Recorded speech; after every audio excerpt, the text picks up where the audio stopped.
ఓం నమః శివాయ శ్రీమాత్రే నమః.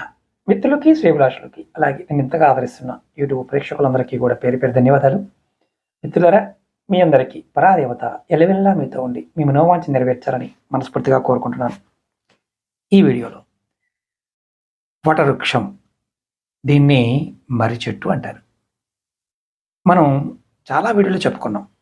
అత్యంత శక్తివంతమైన దేవతా వృక్షంగా కూడా చూడడం జరుగుతుంది. పురాణాలలో సావిత్రి తన భర్త ప్రాణాలని తిరిగి తెచ్చుకుంది ఈ వృక్షం పూజ చేయడం వల్లే, ఈ చెట్టును పూజ చేయడం వల్లే జరిగింది చెప్తారు. ఎవరైతే మర్రి చెట్టుకు పూజ చేస్తారో వారికి ఆత్మవిశ్వాసాన్ని, శక్తిని, ఉత్సాహాన్ని పెంచి కార్యసిద్ధిని కలగజేస్తుంది.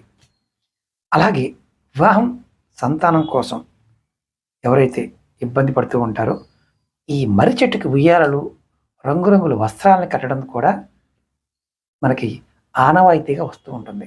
అంటే మర్రి చెట్టుకి ఉయ్యాలు కట్టి వస్త్రాలు కడుతూ ఉంటారు, దాని అర్థం అదే. అలాగే ఈ వృక్షానికి సేవ చేయడం కూడా చేస్తే వివాహం, సంతానం కోసం ప్రయత్నం చేసేవారికి ఫలితం వస్తుంది. మనం శాస్త్రంలో శ్రీకృష్ణుడిని వటపత్ర సాయిలా దర్శనమిచ్చాడు ఈ మర్రి ఆకు మీదే అని చెప్తారు.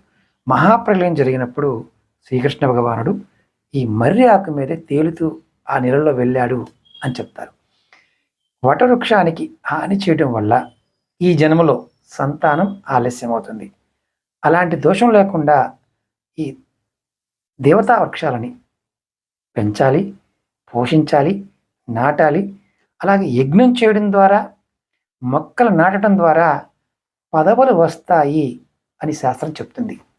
ఇది మరి బాగా గుర్తుంచుకోండి. ఎవరైతే రాజకీయ నాయకులుగా ఉంటారో వారు ఖచ్చితంగా మొక్కలు పెంచడానికి ప్రయత్నించేయండి. వారికి యజ్ఞం చేసిన ఫలితం లభిస్తుంది. అలాగే అప్పులు పాలైపోయాము, అప్పులు తీర్చలేకపోతున్నామంటే ఖచ్చితంగా ఒక 45 రోజుల పాటు మర్రి చెట్టు దగ్గర మొదల్లో ఇంటి దగ్గర నుంచి రాగి చెంబులో నీరు తీసుకొని దానిలో ఒక స్పూన్ పాలు కలుపుకొని తీసుకువెళ్ళి ఆ మర్రి చెట్టు మొదల్లో పోసి నమస్కారం చేసి ఆ తడిచిన మట్టిని బొట్టుగా పెట్టుకోండి.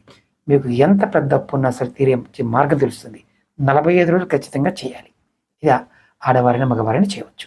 అలాగే మీకు ఈ వీడియో నచ్చినట్టు లైక్ చేసి ఈ వీడియోని 10 మంది మిత్రులకు షేర్ చేయండి. అలాగే కొత్తగా చూసే మిత్రులు ఛానల్ సబ్స్క్రైబ్ చేసుకోండి.